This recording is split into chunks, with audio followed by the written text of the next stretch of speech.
ओम शांति। आज दिनांक 27 मई 2022। प्रातः मुरली बाप दादा मधुबन।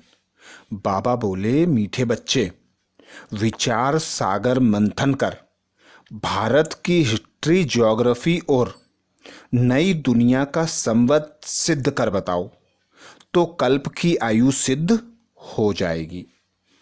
मीठे बच्चे, विचार सागर मंथन कर भारत की हिस्ट्री, ज्योग्राफी और नई दुनिया का संवत सिद्ध कर बताओ तो कल्प की आयु सिद्ध हो जाएगी। अर्थात बाबा हम बच्चों को आकर हिस्ट्री, ज्योग्राफी समझाते हैं कि नई दुनिया में संवत होता है विक्रमाजीत, जिसे अभी गायब कर दिया है, वह गुम हो गया है। अब तुम बच्चों को विक्रमाजीत और विक्रम संवत को सिद्ध करना है। विक्रमाजीत संवत होता है लक्ष्मी नारायण के राज्य में, अर्थात स्वर्ग सतयुग में, और विक्रम संवत चालू होता है विक्रमादित्य से, जिसे बच्चे समझा सकते हैं। बाबा कहते गुरु नानक का संवत और लक्ष्मी नारायण का संवत। नई दुनिया में राज्य होता है आदि सनातन देवी देवताओं का। वहाँ सब विक्रमाजीत होते हैं। उस हिसाब से हम देखें तो 5000 वर्ष हुए आदि सनातन देवी देवता धर्म को। अब कल्प की आयु सिद्ध करने के लिए बाबा कहते, जो मनुष्य सृष्टि का बीज रूप है, वही परमात्मा आकर सृष्टि के आदि मध्य अंत की नॉलेज देने वाला है। लक्ष्मी नारायण की डिनाइस्टी को 5000 वर्ष हुए, 3750 वर्ष हुए राम सीता को, और आगे उनकी डिनाइस्टी चली। फिर विक्रम संवत शुरू होता है विक्रम राजा का। जो संवत है वह भी राइट नहीं है। बीच में बाबा कहते कुछ वर्ष गुम कर दिए हैं, होना चाहिए 2500 वर्ष का। फिर इस्लामी बुद्धि का भी थोड़ा थोड़ा समय होता है। तो बाबा कहते तुम बच्चे अब ब्राह्मण बनते हो और ब्राह्मण से देवता बनते हो, क्योंकि विचार सागर मंथन कर भारत की हिस्ट्री, ज्योग्राफी और नई दुनिया का संवत सिद्ध करते हो। सभी को बताते हो कि कल्प की आयु 5000 वर्ष है। प्रश्न किया बाबा ने, तुम बच्चों को अभी कौन सी धुन लगी है जो मनुष्य से भिन्न है? तुम बच्चों को कौन सी धुन लगी है जो मनुष्यों से भिन्न है? उत्तर में बाबा कहते तुम्हें धुन है कि विश्व का बेड़ा जो डूबा हुआ है उसे हम सैल्वेज करें, सबको सच्ची सच्ची सत्य नारायण की कथा व अमर कथा सुनाएं, जिससे सबकी उन्नति हो। इतने बड़े बड़े महल, बिजली आदि सब कुछ हैं, परंतु उन्हें यह पता नहीं कि यह सब आर्टिफिशियल झूठी उन्नति है। सच्ची उन्नति तो सतयुग में थी, जो अब बाप आकर करते हैं। अर्थात कल्प के संगम युग पर पिता परमात्मा निराकार ब्रह्मा तन का आधार लेकर विश्व का बेड़ा जो डूबा हुआ है उसे सैल्वेज करने आते हैं। और बाबा कहते तुम बच्चे मददगार बनते हो विश्व के डूबे हुए बेड़े को सैल्वेज करने में। तो तुम बच्चे जो सच्ची सच्ची सत्य नारायण की कथा सुनाते हो, अमर कथा सुनाते हो, उसी से तुम भारत का अर्थात सारे विश्व का बेड़ा पार करते हो। यही धुन तुम बच्चों को लगी रहती है कि जल्दी से जल्दी सतयुग आए। गीत सुनाया बाबा ने, आखिर वह दिन आया आज। ओम शांति। गरीब निवाज आया तो सही, परंतु कोई सही तिथि तारीख नहीं लिखते। कोई डेट संवत तो होना चाहिए ना। जैसे बताते हैं कि आज फलानी तारीख, फलाना मास, फलाना संवत है। गरीब निवाज कब आया यह लिखी नहीं है। जैसे लक्ष्मी नारायण सतयुग आदि में थे तो उनका भी संवत होना चाहिए। इनका फलाने संवत में राज्य था, लक्ष्मी नारायण का भी संवत है। और भी सबके अपने अपने संवत हैं। गुरु नानक का भी लिखा होगा कि फलाने संवत में जन्म लिया। संवत विगर पता नहीं पड़ता। यह लक्ष्मी नारायण भारत में राज्य करते थे तो जरूर संवत होना चाहिए। इनका संवत माना स्वर्ग का संवत। लक्ष्मी नारायण ने सतयुग में राज्य किया। किस संवत से किस संवत तक कहें तो भी 5000 वर्ष ही कहेंगे। गीता जयंती का थोड़ा फर्क करना पड़ता है। शिव जयंती और गीता जयंती में फर्क नहीं है।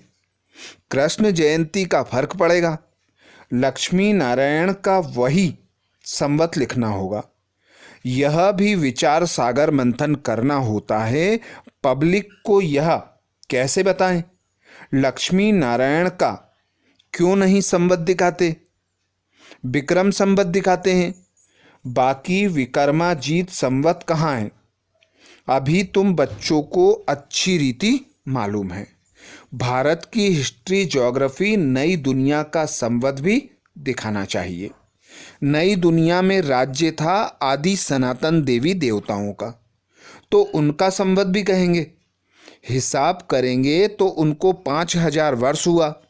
यह सिद्ध कर बताने से कल्प की आयु सिद्ध हो जाएगी और लाखों वर्ष जो लिखा है वह झूठा हो जाएगा। यह बातें बाप आकर समझाते हैं जो मनुष्य सृष्टि का बीज रूप है, सृष्टि के आदि मध्य अंत को जानने वाला है। लक्ष्मी नारायण की डिनाइस्टी को 5000 वर्ष हुआ और 3750 वर्ष हुए राम सीता को। फिर आगे उनकी डिनाइस्टी चली। फिर विक्रम संवत शुरू होता है। विक्रम राजा का जो संवत है वह भी राइट नहीं है। बीच में कुछ वर्ष गुम है। होना चाहिए 2500 वर्ष। इस्लामी बौद्धि का भी थोड़ा समय पीछे शुरू होता है। इन्होंने 2000 वर्ष से अपना संवत दिया है। तुम जानते हो हम सभी देवी देवता थे जो चक्र लगाकर अब ब्राह्मण बने हैं। यह हिस्ट्री ज्योग्राफी अच्छी तरह समझानी है। ब्राह्मण से फिर देवता बनते हैं। हिस्ट्री ज्योग्राफी समझाते हो तो संवत समझाना पड़े। सीढ़ी के चित्र में संवत लिखा हुआ है। भारत का संवत ही गुम हो गया है। जो पूज्य थे उनका संवत गुम कर दिया है। पुजारियों का संवत शुरू हो गया है। देखो अशोक पिल्लर कहते हैं। द्वापर में अशोक अर्थात शोक रहित तो कोई है नहीं। अशोक पिल्लर तो आधा कल्प सतयुग त्रेता तक चलता है। उनकी यह महिमा है। शोक पिल्लर की महिमा नहीं है। यहाँ तो दुख ही दुख है। अशोका होटल नाम रखा है परंतु है नहीं। आधा कल्प क्षणभंगुर सुख को अशोक कह देते हैं। यहाँ शोक कुछ, यहाँ अशोक कुछ है नहीं। मांस मदिरा गंध खाते रहते हैं, कुछ भी समझते नहीं हैं कि हम दुखी कैसे हुए, कारण क्या है। अभी बाबा कहते तुम समझते हो। यह बातें वही सुनेंगे जो कल्प पहले स्वर्ग में सुखी थे। जो वहाँ थे नहीं वह सुनेंगे ही नहीं। जिन्होंने भक्ति पूरी की होगी वह कुछ ना कुछ आकर शिक्षा लेंगे। नॉलेज को सुनकर लोग खुश होंगे। चित्र भी क्लियर है, संवत भी लिखा हुआ है। ब्रह्मा विष्णु का जन्म भी तो यहाँ ही होना चाहिए। बाकी शंकर तो सूक्ष्म वतन का है और शिव है मूल वतन में। सूक्ष्म वतन मूल को भी जानते नहीं हैं। सूक्ष्म और मूल को भी जानते नहीं हैं। इसलिए शिव शंकर को मिला दिया है। शिव है परमपिता परमात्मा, शंकर है देवता, दोनों को मिला ना सकें। अभी तुम बच्चों को कितनी समझ मिली है, कितना नशा चढ़ता है। रात दिन यही तात लगी रहे कि लोगों को कैसे समझाएं। बेसमझ को ही समझाया जाता है। तुम समझते हो कि भारत पहले क्या था, फिर डाउनफॉल कैसे हुआ। दुनिया तो समझती हमने बहुत उन्नति की है। आगे तो इतने बड़े महल, बिजली आदि कुछ नहीं था। अभी तो बहुत उन्नति में जा रहा है, क्योंकि इन्हों का तो यह पता ही नहीं है क्योंकि उन्हों को तो यह पता ही नहीं है कि यह आर्टिफिशियल झूठी है। सच्ची उन्नति तो सतयुग में थी। यह समझाना है वे अपनी धुन में हैं। तुम्हारी धुन अपनी ही है। तुमको खुशी है तो विश्व का बेड़ा जो डूबा हुआ था उसको हम बाबा की नॉलेज द्वारा सेल्वेज कर रहे हैं। बाबा हमें सत्यनारायण की कथा व अमर कथा फिर से सुनाते हैं। भक्ति मार्ग में तो अनेक कथाएं सुनाते हैं। तुम समझते हो कि वे सब झूठी कथाएं हैं जिससे कोई फायदा नहीं। यह शास्त्र आदि पढ़ते आए हैं, फिर भी सृष्टि तो तमोप्रधान होती ही जाती है। सीढ़ी उतरते आए फायदा क्या हुआ। सिख लोगों का भी मेला लगता है, वहाँ तालाब में स्नान करते हैं। वह गंगा यमुना आदि को नहीं मानते। कुंभ मेले पर सिख लोग नहीं जाते हैं, वह अपने तालाब पर जाते होंगे। उनका फिर खास प्रोग्राम होता है, कभी उनको साफ करने भी जाते हैं। सतयुग में तो यह बातें होती नहीं। सतयुग में तो नदियाँ आदि बिल्कुल साफ हो जाएंगी। वहाँ कभी गंगा जमुना में गंद किचड़ा नहीं पड़ता। वहाँ के गंगा जल और यहाँ के गंगा जल में रात दिन का फर्क है। यहाँ तो बहुत किचड़ा पड़ता है, वहाँ तो हर एक चीज़ फर्स्ट क्लास होती है। तुम बच्चों को अब बहुत खुशी है कि हमारी राजधानी ऐसी होगी। हम फिर से 5000 वर्ष बाद श्रीमत पर स्वर्ग की स्थापना कर रहे हैं। नाम ही है स्वर्ग बैकुंठ, जिसमें लक्ष्मी नारायण का राज्य था। शांति धाम अथवा निर्वाण धाम एक ही है। तुम जानते हो कि हम शांति धाम में कैसे रहते हैं। ऊपर में है शिव बाबा, फिर ब्रह्मा विष्णु शंकर, फिर देवताओं की माला, फिर क्षत्रिय वैश्य शूद्र, निराकारी झाड़ से आत्माएं नंबरवार आती रहती हैं। जो सतयुग में आने वाले नहीं हैं, वे पढ़ने के लिए कभी आएंगे नहीं। हिंदू धर्म ही जैसे अलग हो पड़ा है। किसको पता ही नहीं कि आदि सनातन देवी देवता धर्म था। वह धर्म कैसे और कब स्थापन हुआ किसको पता नहीं है। तुमको यह नॉलेज अब दी गई है कि दूसरों को भी समझाओ। चित्र तो बहुत सहज हैं, कोई को भी समझा सकते हो कि इन्होंने यह राज्य कब और कैसे लिया और कितना समय तक राज्य किया।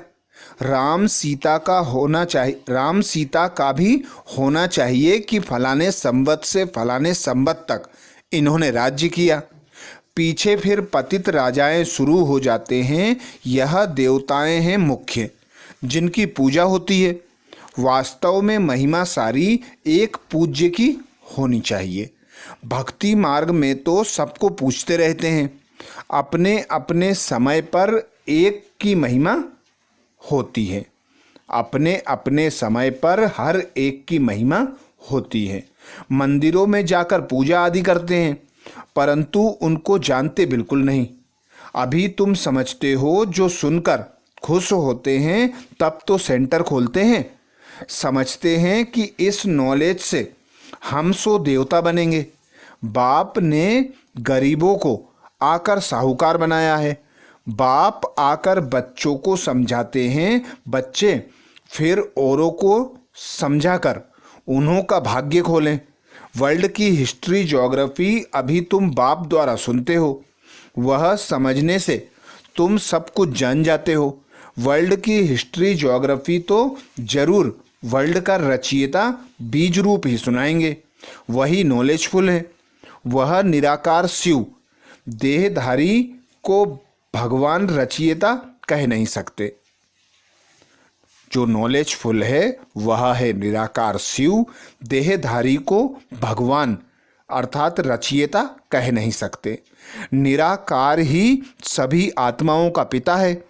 वह बैठ आत्माओं को समझाते हैं, मैं परम धाम में रहने वाला हूँ, अभी मैं इस तन में आया हूँ, मैं भी आत्मा हूँ, मैं बीज रूप नॉलेजफुल होने के कारण तुम बच्चों को समझाता हूँ।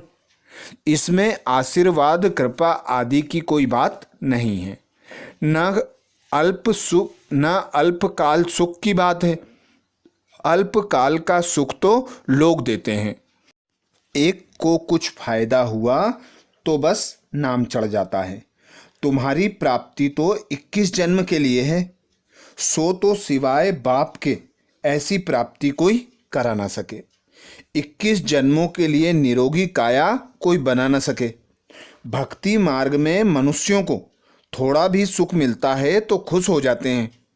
यहाँ तो 21 जन्मों के लिए प्रारब्ध पाते हैं, तो भी बहुत हैं जो पुरुषार्थ नहीं करते।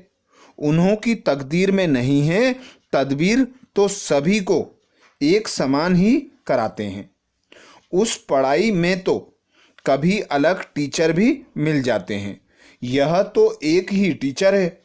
भल तुम खास बैठ समझाते होंगे, लेकिन नॉलेज तो एक है, सिर्फ हर एक के उठाने पर मदार है।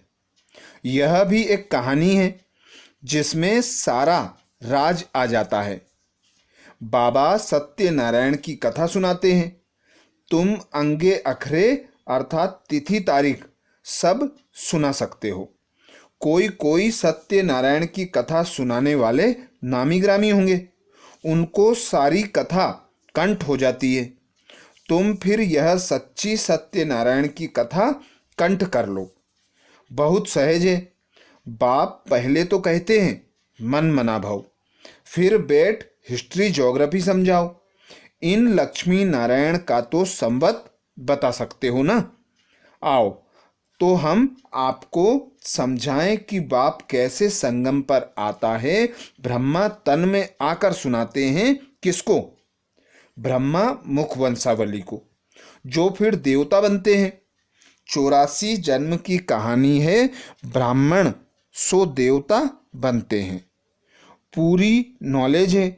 यह सुनकर फिर बैठकर रिपीट करो तो बुद्धि में सब आ जाएगा कि हम देवता थे, फिर ऐसे चक्र लगाया। यह है सत्यनारायण की कथा। कितनी सहज है। कैसे राज्य लिया, फिर कैसे गवाया, कितना समय राज्य किया।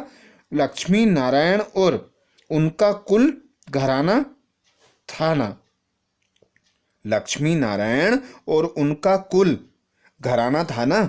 सूर्यवंशी घराना, फिर चंद्रवंशी घराना, फिर संगम पर बाप आकर शूद्र वंशियों को ब्राह्मण वंशी बनाते हैं। यह सच्ची सच्ची कथा तुम सुन रहे हो। सतयुग में लक्ष्मी नारायण के हीरे जवाहरों के महल थे। अभी तो क्या है, बाप ने यह तो कथा सुनाई है ना। अब बाप कहते हैं कि मुझे याद करो तो खाद निकल जाएगी। जितना या खाद निकलेगी उतना ऊंच पद पाएंगे। नंबरवार समझाते हैं। बाबा कहते जो जितना बाबा को याद करेंगे उतनी खाद निकलती जाएगी, और जितनी खाद निकलेगी उतना ऊंच पद पाएंगे। नंबरवार समझते हैं। बाबा जानते हैं कि कौन कौन अच्छी रीति बुद्धि में धारण कर सकते हैं। समझाने में कोई तकलीफ नहीं है, बिल्कुल सहज है। मनुष्य से देवता बनना तो मशहूर है। घड़ी घड़ी यही सत्यनारायण की कथा सुनाते रहो। वह है झूठी, यह है सच्ची। सेंटर पर भी सत्यनारायण की कथा सुनाते रहो व मुरली सुनाते रहो तो बहुत सहज है। कोई भी सेंटर चला सकते हैं, परंतु फिर लक्षण भी अच्छे चाहिए। एक दो में लून पानी नहीं होना चाहिए। आपस में मीठे होकर नहीं चलते हैं तो आबरू अर्थात इज्जत गवाते हैं। बाप कहते हैं कि मेरी निंदा कराएंगे तो ऊंच पद पा नहीं सकेंगे। उन गुरुओं ने फिर अपने लिए कह दिया है, अब तो वह कोई ठोर बताते नहीं। ठोर बताने वाला एक ही है, उसकी निंदा कराएंगे तो नुकसान के भागी बन जाएंगे, फिर पद भी भ्रष्ट हो पड़ता है।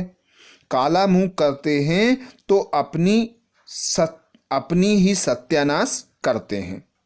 ऐसे भी हैं जो हार खा लेते हैं, फिर कोई तो सच्चाई से लिखते हैं, कोई झूठ बोलते हैं। अगर सच्ची कथा सुनाते रहें तो बुद्धि से झूठ निकल जाएगा। अगर सच्ची कथा सुनाते रहें तो बुद्धि से झूठ निकल जाएगा। ऐसी चलन नहीं चलनी चाहिए जिससे बाप की निंदा हो। जिनकी ऐसी अवस्था है वह जहाँ भी जाते हैं तो ऐसी ही चलन चलते हैं। खुद भी समझते हैं कि हम सुधर नहीं सकेंगे तो फिर राय दी जाती है, घर गृहस्थ में रहो, जब धारणा हो जाए तब फिर सर्विस करना। घर में रहेंगे तो तुम्हारे ऊपर इतना पाप नहीं चढ़ेगा। यहाँ फिर ऐसी कॉमन चलन चलते हैं तो निंदा करा देते हैं। इससे तो गृहस्थ व्यवहार में कमल फूल समान रहना अच्छा है। अच्छा, मीठे मीठे सिकिलदे बच्चों प्रति मात पिता बाप दादा का याद प्यार और गुड मॉर्निंग। रूहानी बाप की रूहानी बच्चों को नमस्ते। हम सब रूहानी बच्चों की रूहानी बाप दादा को याद प्यार गुड मॉर्निंग और नमस्ते। धारणा के लिए मुख्य सार में बाबा कहते, पहली पॉइंट, अंदर से झूठ निकल जाए उसके लिए सदा सत्यनारायण की कथा सुननी और सुनानी है। कभी ऐसी चलन नहीं चलनी है जो बाप की निंदा हो। अंदर से झूठ निकल जाए उसके लिए सदा सत्यनारायण की कथा सुननी और सुनानी है। कभी ऐसी चलन नहीं चलनी है जो बाप की निंदा हो। दूसरा पॉइंट बाबा बोले, आपस में बहुत मीठा होकर रहना है, कभी लून पानी नहीं होना है, अच्छे लक्षण धारण कर फिर सेवा करनी है। आपस में बहुत मीठा होकर रहना है, कभी लून पानी नहीं होना है, अच्छे लक्षण धारण कर फिर सेवा करनी है। वरदान दिया बाबा ने। वरदान में बाबा बोले, ब्राह्मण जीवन में बधाइयों की पालना द्वारा सदा वृद्धि को प्राप्त करने वाले पद्मा पदम भाग्यवान भाव। ब्राह्मण जीवन में बधाइयों की पालना द्वारा सदा वृद्धि को प्राप्त करने वाले पद्मा पदम भाग्यवान भाव। डिटेल में बाबा कहते, संगम युग पर विशेष खुशियों भरी बधाइयों से, संगम युग पर विशेष खुशियों भरी बधाइयों से ही सर्व ब्राह्मण वृद्धि को प्राप्त कर रहे हैं। ब्राह्मण जीवन की पालना का आधार बधाइयाँ हैं। बाप के स्वरूप में हर समय बधाइयाँ हैं। शिक्षक के स्वरूप में हर समय शाबाश शाबाश के बोल पास विद ऑनर बना रहे हैं। सदगुरु के रूप में हर श्रेष्ठ कर्म की दुआएं सहज और मौज वाली जीवन अनुभव करा रही हैं। इसलिए पद्मा पदम भाग्यवान हो जो भाग्य विधाता भगवान के बच्चे संपूर्ण भाग्य के अधिकारी बन गए।